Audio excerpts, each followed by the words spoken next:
स्कंद प्रथम अध्याय छठा श्लोक संख्या 2 अनुवाद एवं तात्पर्य परम पूज्य अभय चरणारविंद भक्ति वेदांत स्वामी प्रभुपाद द्वारा। व्यास उवाच भिक्षुभिर्विप्रवसिते विज्ञानादेष्ट्रिभिस्तव वर्तमानो वयस्याद्ये तथा किम अकरोत् भवान्।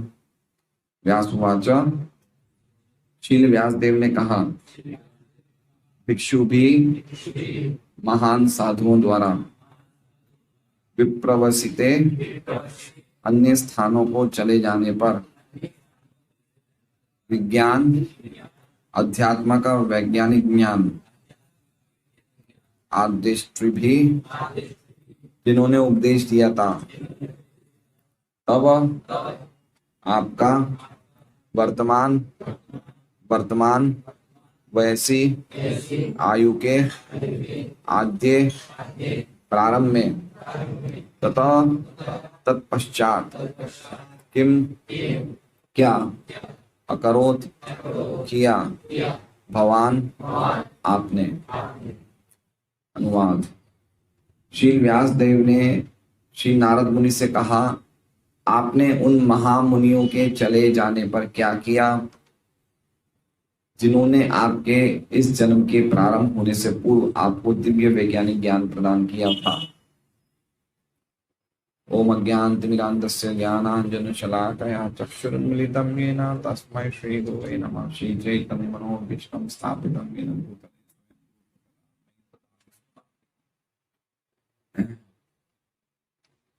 नाम श्रेष्ठं मनोभीष्यति पुत्रमत्मस्वरूपं श्रीरूपं तस्याग्रजरूपरिं माधुरीं दृष्टवाटिं राधा कुंडं गिरिवरम अधो औ राधिका माधवाशां प्राप्तो यस्य प्रतितर्पया श्रीगुरुं तं नतोऽस्मि वन्देऽहं श्रीगुरोः श्रीयुतपदकमलं श्रीगुरुं वैष्णवांश्च श्रीरूपं सौदरजातं सैनं करुणाद्वैतं सावधूतं श्रीराधा कृष्ण पादान् सैनं ललिता श्री। हरे कृष्णा कृष्णा हरे हरे हरे राम हरे राम। तो पिछली बार परम पूज्य महाराज ने पहला श्लोक लिया था, जिसमें व्यासदेव जी पुनः श्री नारद जी से पूछते हैं, एवं निशम्य भगवान देवर्षिर जन्म कर्मचि। ऐसे भगवान मतलब कौन है? पहला श्लोक में एवं निशम्य, इस प्रकार सुनकर भगवान देवर्षिर जन्म कर्मच। तो ये भगवान कौन है? व्यासदेव जी। भगवान मतलब वो भगवान के 27 अवतार हैं। देवर्षिर जन्म कर्मच, तो देवर्षि के जन्म और कर्म के बारे में उन्होंने सुना। तो भगवान का अर्थ ये भी है कि वो तो जानते हैं कि वो तो जानते ही व्यासदेव जी तो, लेकिन फिर भी जानने के पश्चात भी उन्होंने पूछा। क्यों पूछा? क्योंकि वो उनके मुख से सुनना चाहते थे, क्योंकि वो नारद जी शुद्ध भक्त थे। ठीक है, यद्यपि स्वयं भगवान के अवतार है तो जानते ही हैं, लेकिन फिर भी उनको नारद जी के मुख से सुनना था, क्योंकि नारद जी शुद्ध भक्त थे। इसलिए उन्होंने पूछा। भूय मतलब पुनः, पप्रच्छ पूछा। क्या पूछा उनसे? हे ब्राह्मणों, क्या पूछा? व्यासदेव ने क्या पूछा, ये अब आज हम देखेंगे क्या पूछा। तो इससे लिंक क्या है? हमने जो 5वां अध्याय पूरा किया था, उसमें जो सेकंड लास्ट श्लोक था, इमं स्वनिगमं ब्रह्मन् अवेत्य मद अनुष्ठितम अदान में ज्ञानम ऐश्वर्यम तस्मिन् भावच केशव है। पिछला 5वें अध्याय का सेकंड लास्ट श्लोक था, ये हमने पढ़ा था। इमं स्वनिगमं ब्रह्मन् अवेत्य मद अनुष्ठितम, कि इस प्रकार भगवान के विषय में जो गुह्य ज्ञान का उपदेश पाकर मैंने जब उसका अनुष्ठान किया तो भगवान ने इसे जान लिया, और उसके पश्चात मुझे सबसे पहले उन्होंने आध्यात्मिक ज्ञान दिया, उसके बाद ऐश्वर्य सिद्धियां दी, और उसके बाद स्वस्मिन भावच अपनी खुद की प्रेममयी भक्ति प्रदान करी। तो व्यासदेव जी ने जब ये सुना कि इस प्रकार मैंने जब अनुष्ठान किया तो भगवान ने मुझे ये दिया, ये किसने सुना? नारद जी ने सुना है, वेद व्यास जी ने सुना? वेद व्यास जी ने सुना, किसने कहा? नारद जी ने कहा। तो वेद व्यास जी के मन में उत्कंठा हुई कि किस प्रकार का अनुष्ठान किया आपने। इन्होंने बोल दिया मैंने कुछ अनुष्ठान किया, मैंने कुछ भक्ति करी, अनुष्ठान किया और इसलिए भगवान ने मुझे दिया। ये शॉर्ट में बोल दिया नारद जी ने, मैंने अनुष्ठान किया। लेकिन आपने क्या किया, उस चीज को लिंक ज्वाइन करते हुए अब उन्होंने पुनः पूछा। समझ रहे हैं आप कैसे लिंक हुआ ये? क्यों पूछा?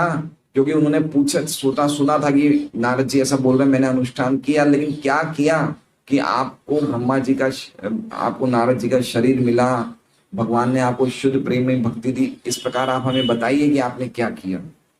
ठीक है, तो आज उसके उपलक्ष्य में वो कुछ प्रश्न पूछ रहे हैं और प्रश्न हम देखते हैं। भिक्षु भीर विप्रवसिते, भिक्षु भीर मतलब महान साधुओं द्वारा, विप्रवसिते मतलब चले जाने के पश्चात है। चले जाने के बाद उन्होंने क्या, चले जाने के पहले क्या किया? विज्ञान दृष्टि भिस्तव, उन्होंने आपको आध्यात्म का वैज्ञानिक ज्ञान का उपदेश तब आपको दिया है। इसका मतलब ये हुआ कि वो महान भिक्षुओं ने, महान साधुओं ने आपको आध्यात्म के वैज्ञानिक ज्ञान का उपदेश देके विप्रवसिते चले जाने के पश्चात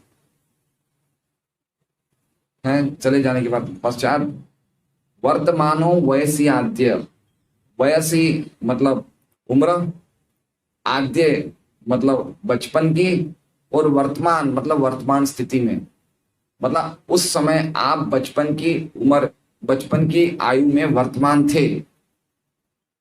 या इसका प्रभुपाद जी वो बता रहे हैं अर्थ कि आपने इस जन्म के प्रारंभ होने से, आपने इस जन्म के प्रारंभ होने से एक अर्थ है, और दूसरा अर्थ ये है कि आदि मतलब आपकी बचपन की, वयसी मतलब उम्र के वर्तमान स्थिति में, तथा आपने किम अकरोत भगवान क्या किया।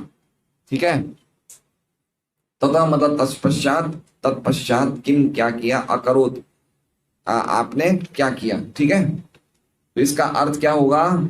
इसका अर्थ ये होगा कि आपने, जब वो महान साधु आपको अध्यात्म का वैज्ञानिक ज्ञान का उपदेश देके चले गए, उसके पश्चात आपने अपनी बाल्य अवस्था में, जब आप वर्तमान थे, बाल्य अवस्था में जब आप स्थित थे, तब आपने क्या किया।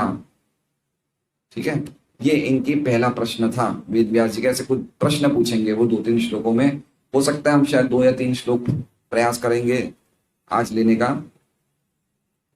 तो ये पॉइंट समझना चाहिए। तो विश्वनाथ चक्रवर्ती ठाकुर कहते हैं कि जब वो साधुगण आपको ज्ञान देने के बाद चले गए, तो उस समय आप छोटी उम्र के थे, तो आपने क्या किया?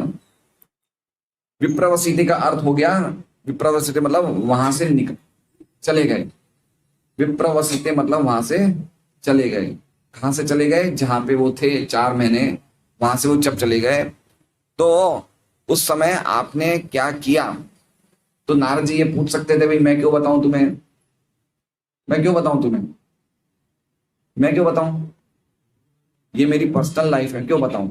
तो इसलिए विश्वनाथ चक्रवर्ती ठाकुर कहते हैं मैं आपका शिष्य हूं, इसलिए मेरी इच्छा है जानने की, इसलिए मैं पूछ रहा हूं।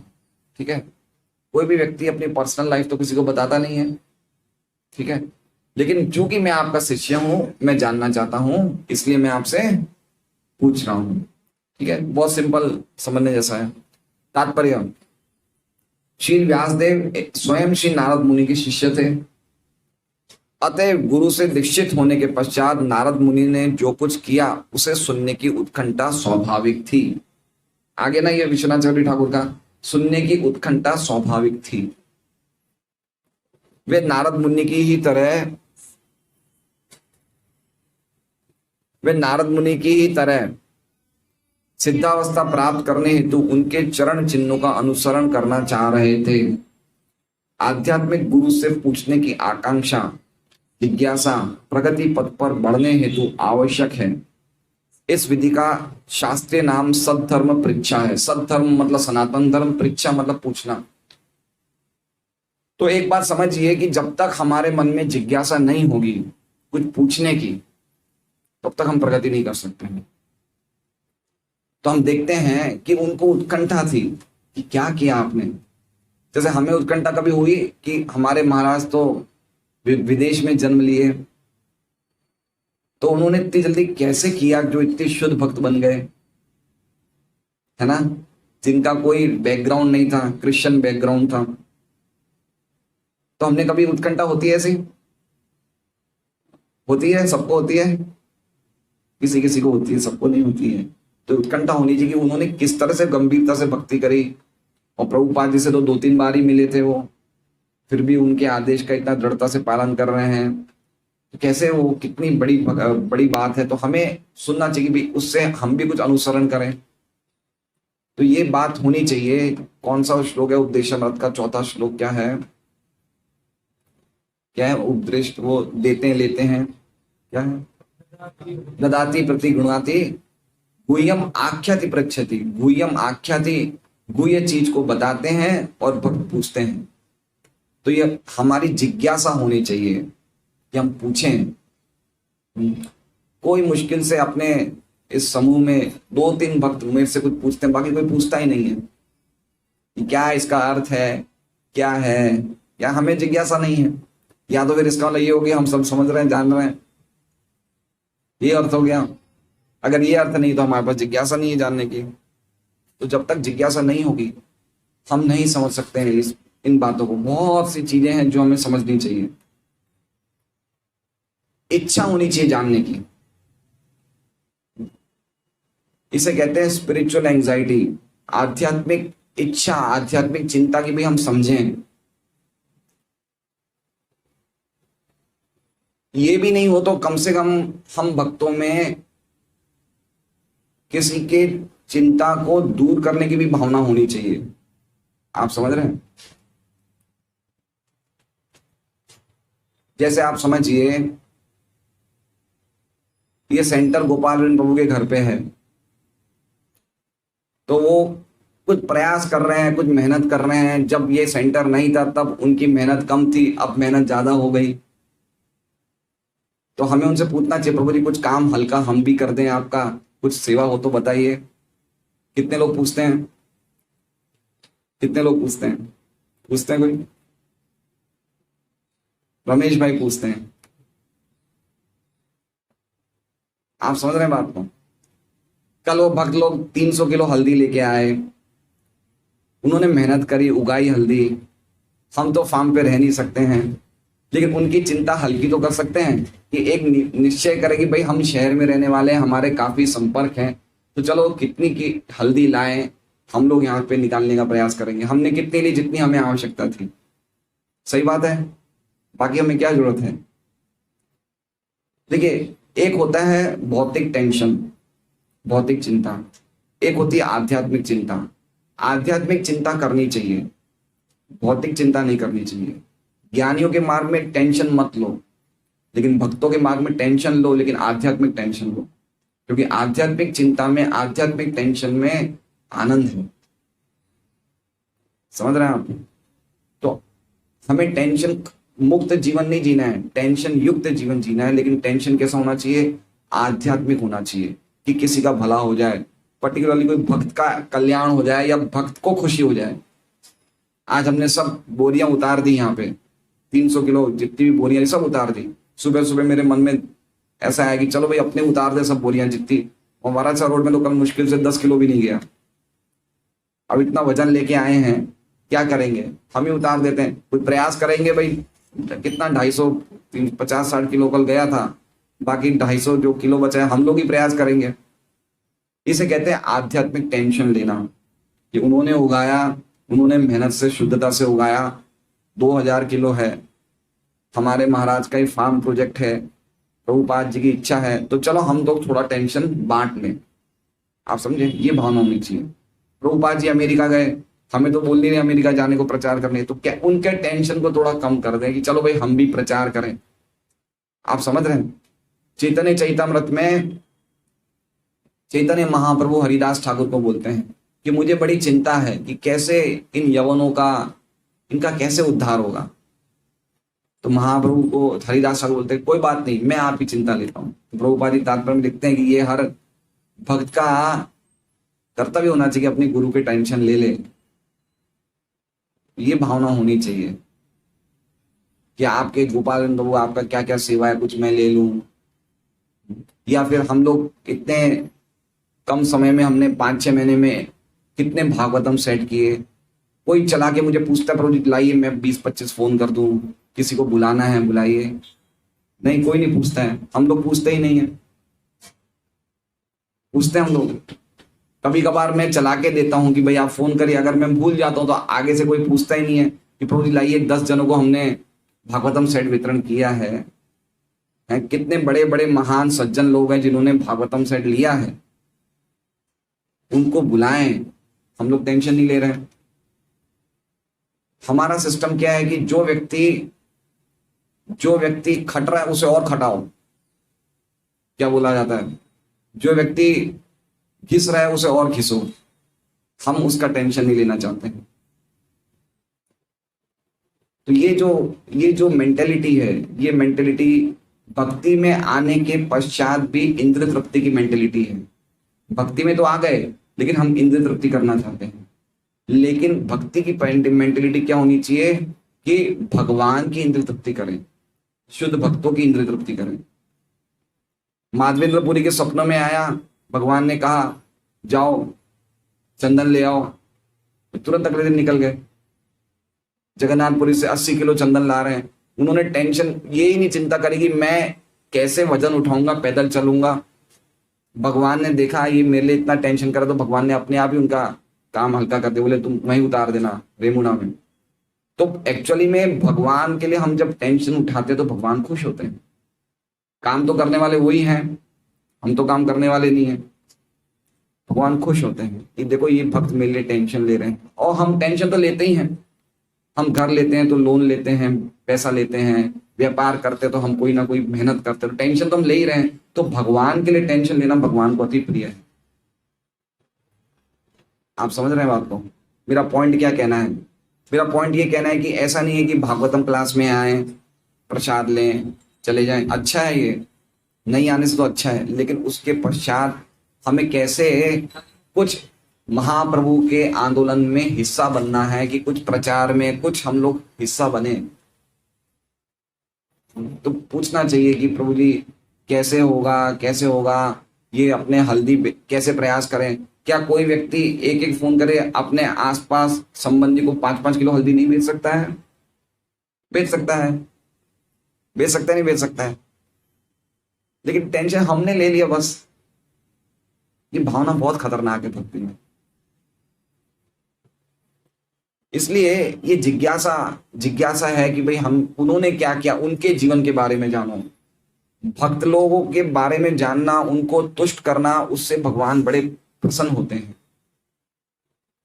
तो भक्ति में हमें समझना चाहिए कि हमें सेवा लेनी चाहिए, कुछ ना कुछ प्रयास करना चाहिए, कैसे प्रचार बढ़े, कैसे महाप्रभु प्रसन्न हो, कैसे प्रभुपाद प्रसन्न हो, कैसे हमारे आचार्य प्रसन्न हो। इस तरह से प्रयास करना चाहिए हमें।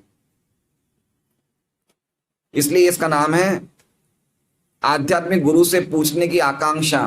पूछिए कि प्रभु जी क्या करूं मैं, कुछ भक्ति में प्रचार बढ़े, कैसे करूं। पूछिए। इतने 3-4 महीने में 400-500 भागवतम सेट वितरण किए, प्रभु जी कैसे ये लोग आएंगे? पूछते हम लोग? नहीं पूछते, नहीं पूछते। हमें कोई टेंशन नहीं है। प्रभु जी का काम है, प्रभु जी करेंगे। हमारा काम है जो उन्होंने बोला करना, उससे आगे नहीं सोचना। महाराज ने बोला था ना उस दिन, परम पूज्य महाराज आए थे परसों, कि अच्छा शिष्य वो है जो गुरु की बात समझ जाए। बोला था ना उन्होंने। लेकिन हम नहीं समझते हैं, हम तो उल्टा गुरु को टेंशन दे देते हैं।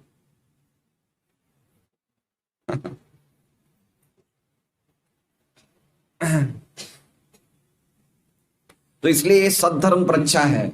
ये जिज्ञासा होनी चाहिए कि कैसे हम कुछ करें, कुछ चिंता करें, भगवान का प्रचार कैसे। और ये चिंता बड़ा आनंद देने वाली है। गोपियों के मन में चिंता थी, गोपियों के मन में चिंता थी। भगवान जा रहे हैं, नंगे पैर जा रहे हैं, गौचारण करने के लिए जा रहे हैं, उनके पैरों में इतने चरण उनके कोमल हैं, अगर वो स्त्रियों के वक्ष पे भी वो कोमल चरण रखते हैं तो स्त्रियों के वक्ष भी कठोर हो जाते हैं, इतने कोमल चरण हैं। तो वो कोमल चरण पे जब कांटे लगेंगे तो उनको कितना दर्द होगा। तो वो सोच सोच के गोपियां रोती थी। टेंशन लिया नहीं लिया? वही चीज महाप्रभु ने अपनी लीलाओं में करी कि मैं बनारस में इतना बड़ा भक्ति का बोझ लेके आया हूँ, ये सन्यासी ले नहीं रहे, चलो इसको इस बोझ को यहीं हल्का कर दें, कम भाव में बेच दें। टेंशन लिया नहीं लिया? माधवेंद्रपुरी ने चंदन उठाया, टेंशन लिया नहीं लिया? प्रभुपाद जी विदेश गए, टेंशन लिया नहीं लिया? महाराज अलग अलग भाषाओं में सीख रहे हैं, अलग अलग भाषा में प्रचार, चिंता करी नहीं करी कि लोगों का कल्याण कैसे। तो वही चीज को हमें अनुसरण करना है। हम गुरु शिष्य परंपरा फिर क्या होती है? परंपरा मतलब कंटिन्यू करना। हम कंटिन्यू नहीं करना चाहते तो फिर हम कैसे आगे जाके हम गुरु शिष्य परंपरा को चालू रखेंगे? फिर तो हमारा ऋत्विकवाद वाला मामला हो जाएगा कि हमें गुरु शिष्य परंपरा चालू ही नहीं रखनी। अक्षय पात्र वाले, एक ही गुरु है प्रभुपाद, और कोई गुरु ही नहीं है। उनकी मूर्ति के सामने दीक्षा ले लेते हैं ऋत्विक, अक्षय पात्र।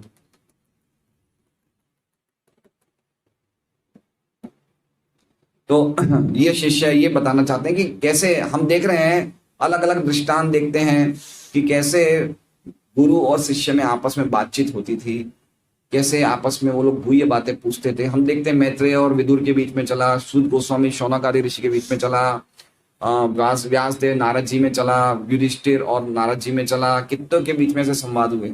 सुखदेव गोस्वामी परीक्षित महाराज में संवाद हुआ, गीता में अर्जुन और कुंती के, अर्जुन और कृष्ण के बीच में संवाद हुआ। तो होना चाहिए सद्धर्म परीक्षा। ठीक है, तो ये श्लोक सिंपल है। क्या पहला प्रश्न था व्यास जी का? क्या प्रश्न था? कि भिक्षुओं के जाने के पश्चात, महान साधुओं के जाने के पश्चात, जब उन्होंने आपको आध्यात्म के वैज्ञानिक ज्ञान का उपदेश दिया, उसके बाद आप अपनी बाल्य अवस्था में वर्तमान थे, उस समय तत्पश्चात आपने क्या किया? उनका पूछने का अर्थ था कि आपने जीवन कैसे गुजारा। भाई बच्चे ही थे आप, वो तो चले गए, उसके बाद हुआ क्या ये तो बताइए। पॉइंट समझ रहे हैं आप? क्या हुआ उसके बाद? भाई इतनी बड़ी आपने सिद्धियां बताई, पिछले अध्याय में हम देखा क्या क्या चीजें देखी। अच्छा ये बताइए, पिछले अध्याय का सबसे अच्छा श्लोक कौन सा लगता है आपको? पिछले अध्याय किसने अटेंड किया रेगुलर? कौन सा अच्छा श्लोक लगता है बताइए?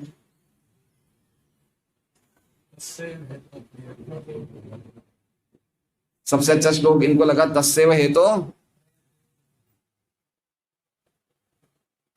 देखिए, अब मैंने ये प्रश्न पूछा ना, ये मेरा प्रश्न ही फॉल्टी है, आपको मुझे थप्पड़ मारना चाहिए था। अगर मैं ऐसा पूछ रहा हूँ कि सबसे अच्छा श्लोक क्या लगा, तो इसका मतलब कुछ लोग ऐसे जो अच्छे कम थे इससे, तो ये अपराध हुआ नहीं हुआ? अपराध हुआ नहीं हुआ? भागवतम में कुछ लोग ज्यादा अच्छे मानते हैं और कुछ लोग इससे कम अच्छे हैं, इसलिए प्रश्न ये होना चाहिए कि कुछ बहुचर्चित श्लोक कौन सा है। हम कभी भी ये देखिए, बहुत समझने जैसी बात है। हमें पूछा जाए कि सबसे अच्छा श्लोक कौन सा, तो ये हमारा प्रश्न ही गलत है, और अगर हम जवाब में बता रहे हैं कि ये श्लोक सबसे अच्छा, तो हमारा जवाब भी गलत है। भगवान के तो एक एक अमृत है, शब्द ही अमृत है, उसको अगर हम क्या बोलते हैं, उसे कंपैरिजन करेंगे कि ये अच्छा है, ये तो ये अच्छा मतलब ये कम अच्छा, तो कम अच्छे वाले का तो अपराध हुआ नहीं हुआ? साक्षात भागवतम में हम अपराध देख रहे हैं। तो जागो जीव जागो, पीछे वाले झपकियां मत लो, उड़ जाओ।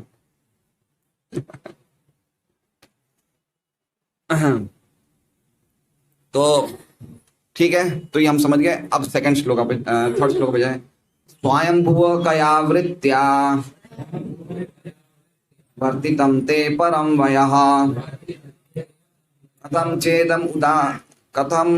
चेदम उदास्राक्षिः काले प्राप्ते कलेवरम। स्वयंभुव कयावृत्या वर्तितं ते परम वयः। स्वयंभुव मतलब ब्रह्मा जी। स्वयंभू मतलब ब्रह्मा के पुत्र। जैसे पराशर मतलब पराशर जी, पाराशर्य मतलब पराशर के पुत्र। कुंती मतलब कुंती महारानी, कौन्तेय यानी कुंती के पुत्र, पृथा यानी कुंती रानी महारानी, पार्थ यानी पृथा के पुत्र। इसी प्रकार से ये क्या है? स्वयं भुव। स्वयं भुव मतलब, स्वयं मतलब स्वयं विष्णु, स्वयं मतलब स्वयं विष्णु, कृष्णस्तु भगवान स्वयं, भुव मतलब विष्णु से प्रकट होने वाले, तो स्वयं भू मतलब ब्रह्मा जी, और स्वयं भू मतलब ब्रह्मा जी के पुत्र। तो ब्रह्मा जी के पुत्र कहने का उनका तात्पर्य क्या है? ब्रह्मा जी के पुत्र कहने का तात्पर्य ये है कि आपने पिछले जन्म, ब्रह्मा जी के पिछले दिन की बातें मुझे बताई, इसलिए आप सामान्य व्यक्ति नहीं है, इसलिए आपको ब्रह्मा जी के पुत्र के हिसाब से संबोधित किया। एक एक शब्द कितना कीमती है, कितनी डीप मीनिंग्स हैं। हर एक शब्द बोलने के पीछे उनके अर्थ होते थे, ऐसे ही बिना सोचे समझे नहीं बोलते थे जैसे हम बोलते हैं जलसा करो भाई सूच है, ऐसे नहीं बोलते थे वो। उनके शब्दों में बड़े गहरे अर्थ थे। आप समझ रहे हैं बात को? तो स्वयंभू क्यों बोले? क्योंकि आपको ब्रह्मा जी के पिछले दिन की बात याद है, इसलिए आप सामान्य व्यक्ति ने, इसलिए उनको संबोधन किया किस नाम से? स्वयंभू। कया वृत्तिया, कया वृत्ति मतलब किस, कया मतलब किस, वृत्ति, वृत्ति मतलब किस वृत्ति के द्वारा, वर्तितम ते परम वया, किस वृत्ति के द्वारा आपने परम मतलब दीक्षा के बाद आपने उम्र बिताई। क्या किया आपने? एमबीए किया, सीए किया, सॉफ्टवेयर टेक्नोलॉजी करी, क्या किया आपने? ये पहले भी होता था। ये ऐसा नहीं है कि MBA, CA, software, CSC, BSc जो भी है ये इसी जीवन में है। हर युग में इतने कलयुग आ रहे, तो उस टाइम भी तो था ये। तो आपने कौन सी डिग्री प्राप्त करी, ये तो कुछ बताइए। है कया वृत्तिया, किस वृत्ति के द्वारा आपने दीक्षा के बाद अपना जीवन बिताया? हे ब्रह्मा जी के पुत्र, आपने किस वृत्ति के द्वारा अपना दीक्षा लेने के बाद आपने जीवन बिताया? समझ रहे बात को? ये दूसरा प्रश्न। पहला तो हमने पिछले श्लोक में देख लिया, ये दूसरा प्रश्न। तीसरा क्या है? कथम चेदम उदस्राक्षी, कथम चेदम किस प्रकार, चेदम, इदम मतलब ये मतलब व्यास देव जी नारद जी को बोल रहे थे ये, तो ये मतलब नारद जी वो वाला शरीर नहीं, वो दासी पुत्र वाला शरीर आपने किस प्रकार त्याग किया। उदस्राक्षी मतलब छोड़ा, और कलेवरम मतलब कलेवा, जो हम अभी नाश्ता लेंगे, प्रसाद लेंगे, वो होता है कलेवरम। कलेवरम मतलब शरीर, कलेवा नहीं। समझे आप? मारवाड़ी में प्रसाद नाश्ते को कलेवा बोलते हैं, वो कलेवा की बात नहीं करे। कलेवरम मतलब ये जो शरीर है, इदम शरीर मतलब ये शरीर, मतलब नारद जी का जो शरीर है वो नहीं। नारद जी के पहले कौन सा शरीर था? कौन सी उन्होंने घटना सुनाई थी? दासी पुत्र। तो दासी पुत्र का शरीर आपने किस प्रकार काले प्राप्त समय आने पे आपने किस प्रकार उस शरीर को छोड़ा। ठीक है? या फिर इसका एक और अर्थ है कि किस प्रकार ये शरीर प्राप्त किया, वो शरीर को छोड़ा, और काले प्राप्त, काल के बाद आपने किस प्रकार ये शरीर प्राप्त मतलब प्राप्त किया। तो दो प्रश्न आए इसमें कि किस प्रकार आपने दासी पुत्र का शरीर छोड़ा और किस प्रकार नारद जी का शरीर प्राप्त किया। तो इसमें टोटल इस श्लोक में दो प्रश्न है। पहला प्रश्न क्या है कि दीक्षा के बाद हे ब्रह्मा के पुत्र, आपने किस प्रकार अपना जीवन व्यतीत किया, किस वृत्ति के द्वारा अपना जीवन व्यतीत किया। और इसके बाद तीसरा प्रश्न यह था कि आपने किस प्रकार ये दासी पुत्र का शरीर को त्याग किया और ये नारद जी के शरीर को प्राप्त किया। ठीक है, 3 प्रश्न हुए अभी तक। ठीक है, हम अनुवाद देखते हैं। हे ब्रह्मा के पुत्र, आपने दीक्षा लेने के बाद, दीक्षा लेने के बाद कहां लिखा है? परम, परम लिखा ना, परम, वो परम पीतरी पाई वाला परम नहीं। एक है तथाकथित चीज पीतरी भाई, हम जाते हैं डिस्ट्रीब्यूशन में काफी मिल जाते हैं हमें। तो दीक्षा लेने के बाद मतलब परम मतलब दीक्षा के बाद किस प्रकार आपने जीवन बिताया। वर्तितम, वर्तितम का अर्थ क्या है? बिताया। वृत्तियां मतलब किस वृत्ति के द्वारा आपने क्या काम धंधा किया। किराने की दुकान थी, साड़ी की दुकान थी, क्या काम धंधे के द्वारा आपने भाई कैसे आपने जीवन बिताया, बताना पड़ेगा ना। बच्चे 5 साल के थे, पूरा जीवन आगे पढ़ा है, उन्होंने क्या किया दीक्षा के बाद? दीक्षा के बाद कुछ चेंज आया या वही जीवन चल रहा है, क्या है भाई?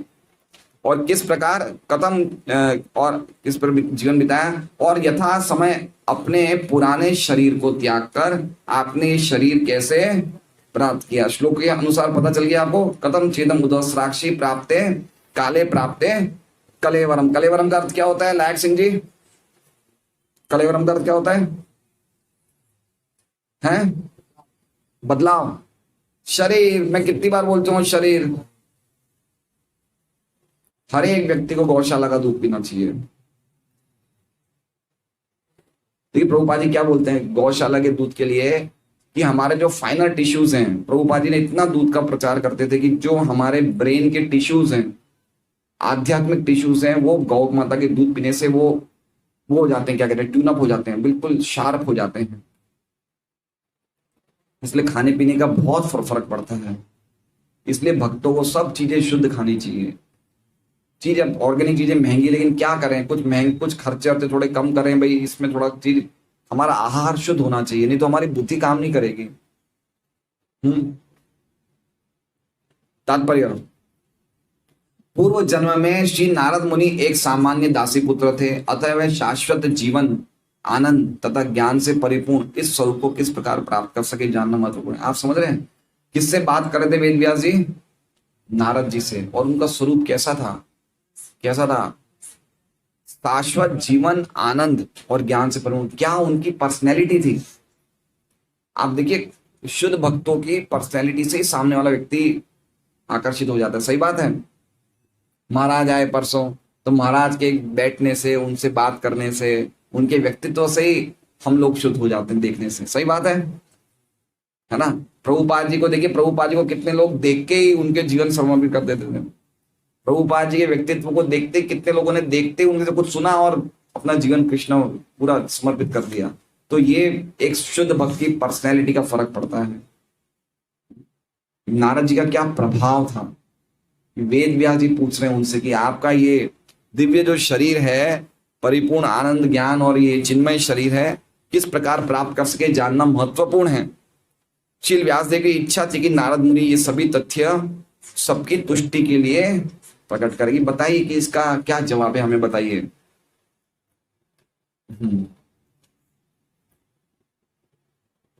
जैसे हम लोग पूछते ना, कोई जैसे कोई राजस्थान से सूरत आता है, क्या धंधा किया आपने, कैसे किया, बताइए। तो ये काम धंधे के बारे में नहीं पूछ रहे हैं, आध्यात्मिक विषय के बारे में पूछ रहे हैं, है ना, कि भाई क्या क्या भाव में आप चीज लेते हैं, क्या भाव में बेचते हैं, कौन सी जगह आपने कौन से मार्केट में दुकान ली। ये बातें नहीं पूछी इन्होंने। क्या पूछा? आध्यात्मिक विषय के बारे में। ये एक और चीज बताता है कि भक्तों में ज्यादातर बातें आध्यात्मिक विषयों की होनी चाहिए। ज्यादातर हम लोग क्या करते, भक्ति में आने के बाद भी कुछ चर्चा तो भक्ति करते, फिर बाद में हमारा सब भौतिक जीवन में क्या हो रहा है क्या नहीं हो रहा है, ठीक है, लेकिन मेन हमारा पॉइंट ये होना चाहिए। अब हमारा चौथा श्लोक, प्राकल्प विषयाम एताम स्मृतिं ते मुनि सत्तमा नैष व्यवधात काल एष सर्व निराकृति। प्राकल्प, प्राक मतलब पिछला, कल्प मतलब ब्रह्मा जी का दिन। प्राक कल्प मतलब ब्रह्मा जी के पिछले दिन में। विषयाम, विषयाम मतलब जो ये विषय वस्तु जो आपने मुझे बताई, स्मृतिम तिम, वो आपकी स्मृति अभी भी कैसे है। भाई ब्रह्मा जी के पिछले जन्म में, पिछले दिन में जो चीज घटित हुई थी उसके बारे में आपकी स्मृति अभी भी कैसे है। मुनि सत्तम, मुनि सत्तम मतलब हे मुनियों में सत्तम, हे मुनियों में श्रेष्ठ, आपकी स्मृति अभी भी कैसे बरकरार है। आप देख रहे हैं क्या प्रश्न है। हम लोग की स्मृति देखिए, हमें कुछ याद रहता है, क्या खाया पिया वो तो भूल जाते हैं, जो सुनते हैं वो भी भूल जाते हैं, देखिए। लेकिन उनको कौन सी चीज याद है? ब्रह्मा जी के पिछले दिन की बात याद है। ब्रह्मा जी का एक दिन ही 4 अरब 32 करोड़ साल का होता है, एक रात 4 अरब 32 करोड़ साल की होती है। तो 8 करोड़ 64 लाख साल के पहले क्या हुआ वो उन्होंने पूछा, वो उनको स्मृति एज इट इज है। मान लीजिए अगर मिश्र भगवान प्रभु की उम्र 45 साल है, तो 45 तो इस जीवन की गुजर गए, और 5 साल पिछले जन्म के ले लें, 50 साल पहले इन्होंने क्या किया, हम इनसे पूछे तो बता पाएंगे? ये नहीं बता पाएंगे। हे हे मिश्र भगवान प्रभु, आपने 50 साल पहले क्या किया?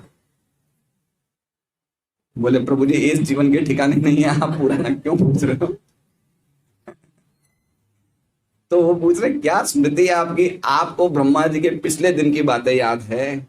ये कैसे संभव है? क्यों संभव नहीं है? नहीं एष व्यवधात काल एष सर्व निराकृति।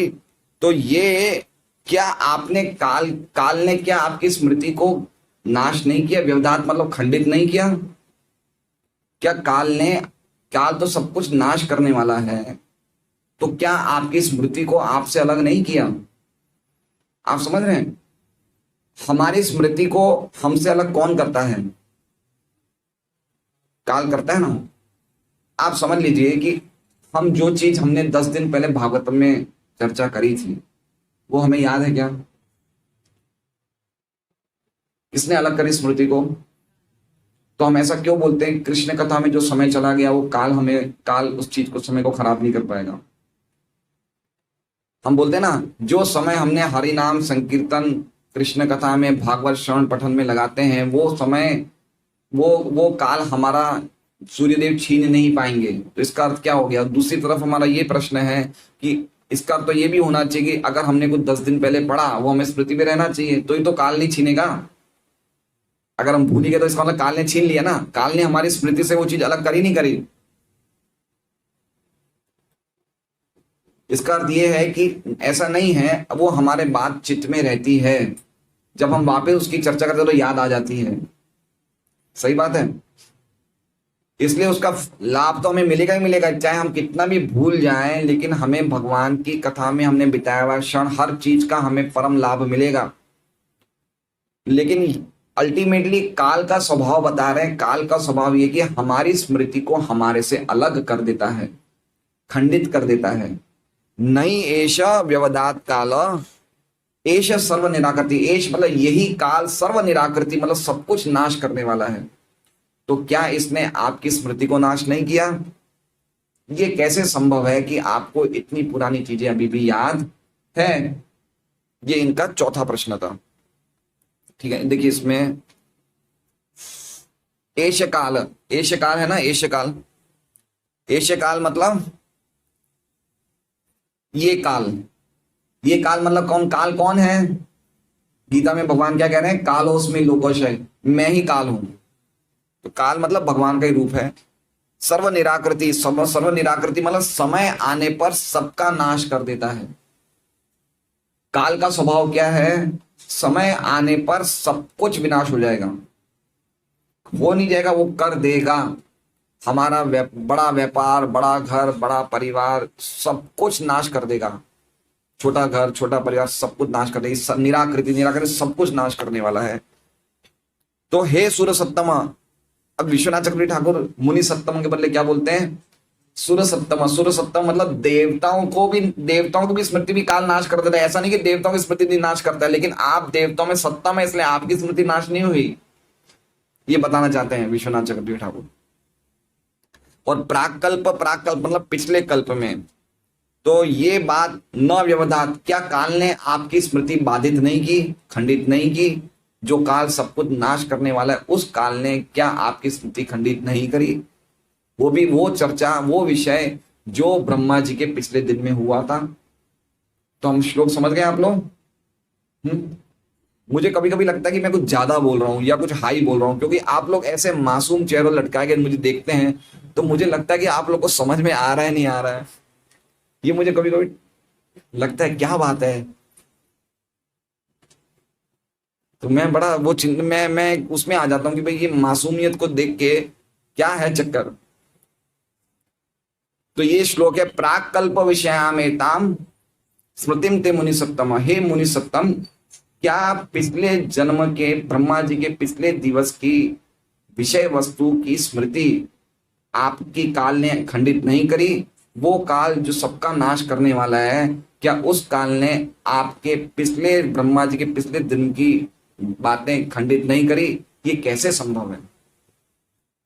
ठीक है, अनुवाद। हे महामुनि, मुनि सत्तम मतलब समय आने पर काल हर वस्तु का संहार कर देता है। कहाँ लिखा हुआ है? सर्व निराकृति ही। अतएव ये कैसे संभव हुआ कि ये विषय जो ब्रह्मा के इस दिन के पूर्व घटित हो चुका था। देखिए, ब्रह्मा के पिछले जीवन में हुआ था, सॉरी पिछले दिन में हुआ था, और क्या क्या हुआ था उन्हें सब याद है कि मैं ऐसे, मतलब लाइव टेलीकास्ट बता रहे कि मैं ऐसे दासी पुत्र था, ऋषियों का मैंने सेवा करी, मुझे ये प्राप्त हो, एक एक चीज बता रहे हैं वो। तो ये कैसे संभव है? अतएव ये कैसे संभव हुआ कि ये विषय जो ब्रह्मा के इस दिन के पूर्व घटित हो चुका है अब भी आपकी स्मृति में काल द्वारा अप्रभावित जैसा का तैसा बना हुआ, कोई प्रकार का लॉस ऑफ मेमोरी नहीं है। ये कैसे संभव है? देखिए, काल शुद्ध भक्तों का काल भी विनाश नहीं कर सकता है? तात्पर्य, अच्छा मैं विश्वनाथ चक्रवर्ती ठाकुर का तो पढ़ ही नहीं रहा हूं।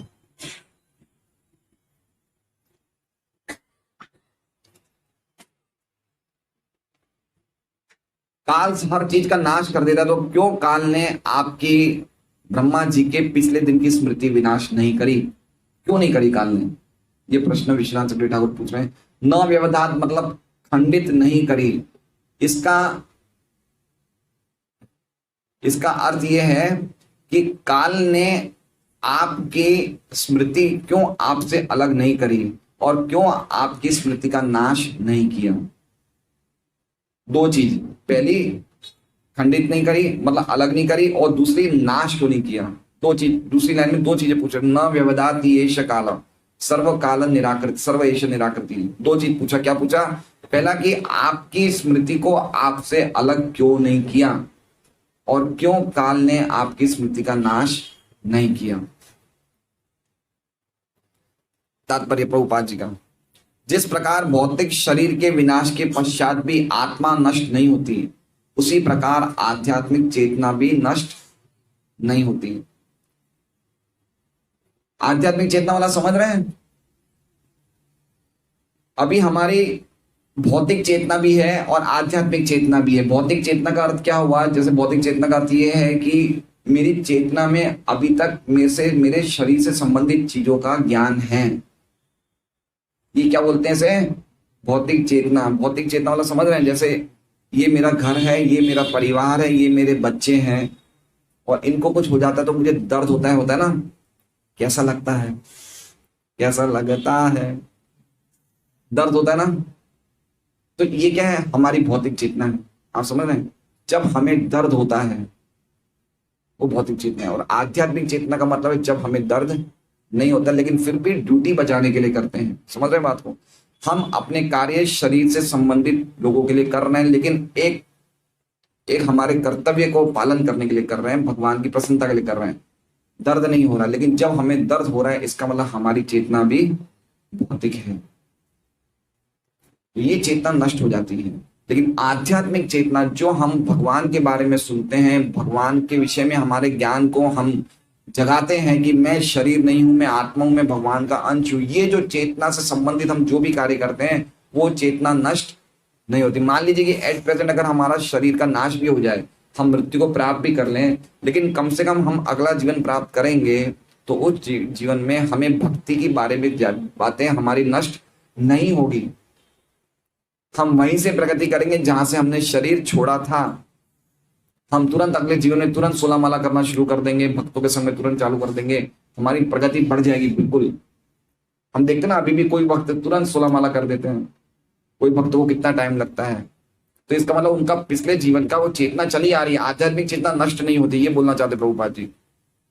श्री नारद मुनि ने पूर्व कल्प में जब उन्हें भौतिक शरीर प्राप्त था तभी ये आध्यात्मिक चेतना विकसित कर ली थी।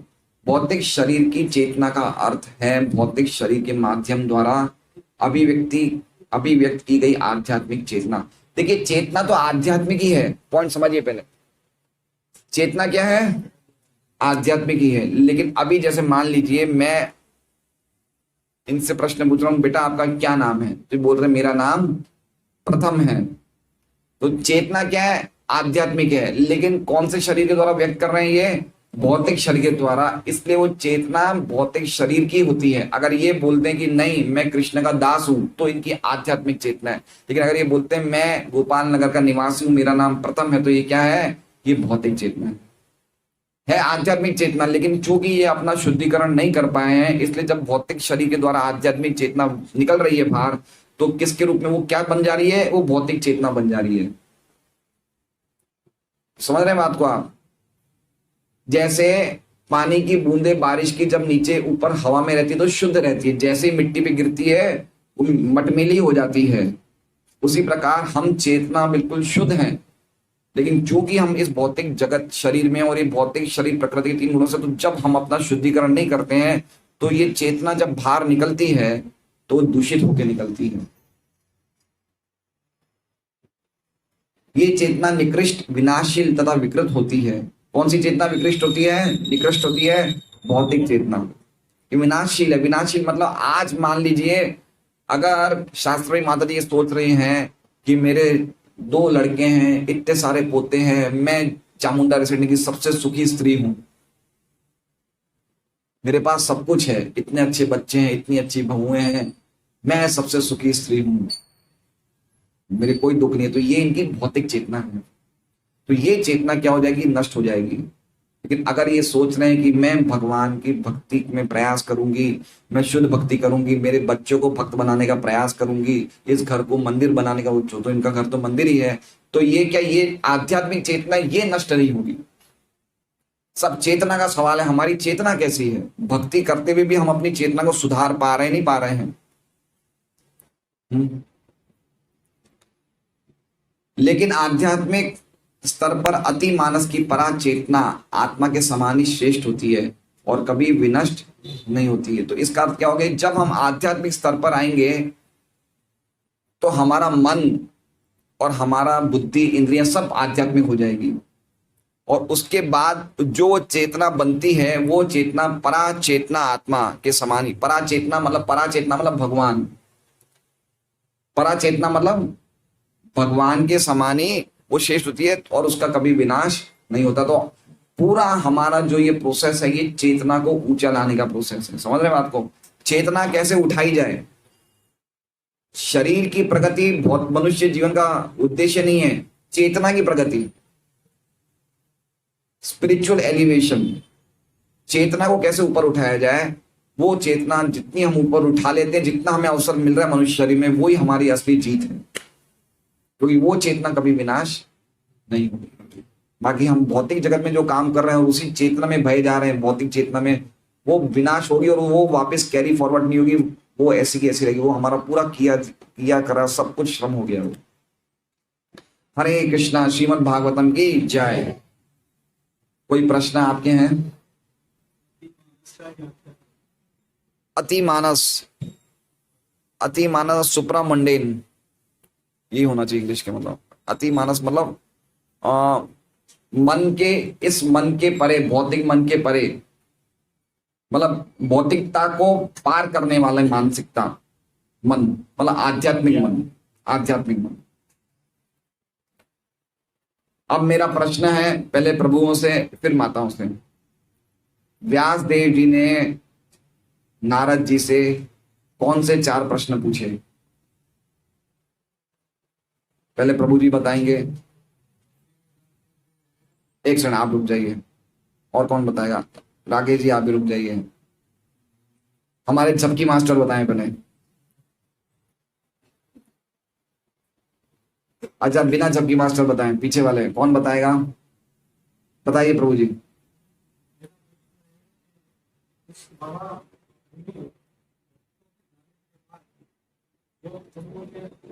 आध्यात्मिक ज्ञान दिया था तो काल में आपने क्या किया? आध्यात्मिक ज्ञान का उपदेश देने के बाद वो जब चले गए, तब आप छोटी उम्र में थे, वर्तमान थे, तो आपने तत्पश्चात क्या किया? पहला प्रश्न। दूसरा, दीक्षा लेने के बाद आपने क्या किया? दीक्षा लेने के बाद आपने अपना जीवन किस तरह बिताया? बराबर।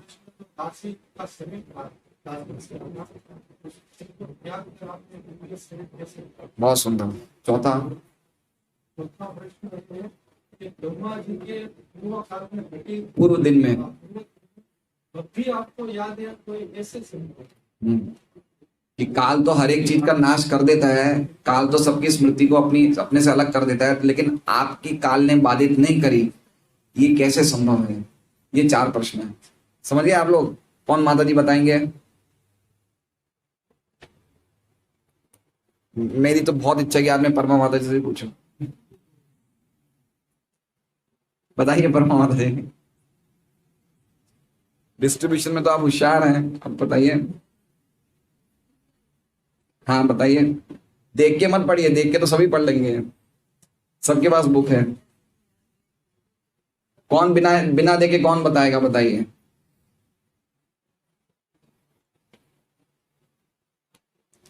कितनी बार मैंने बताया, अभी प्रभु जी ने भी बताया, हमारी स्मृति देखिए कैसे काल बाधित कर देता है। अभी 5 मिनट पहले हम सुन रहे हैं काल ने बाधित कर दी, काल ने स्मृति हमसे अलग कर दी। हम्म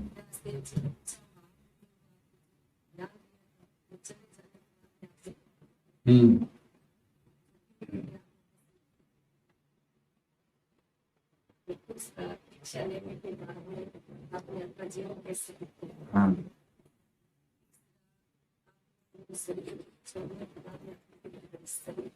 हाँ 3 प्रश्न। चौथा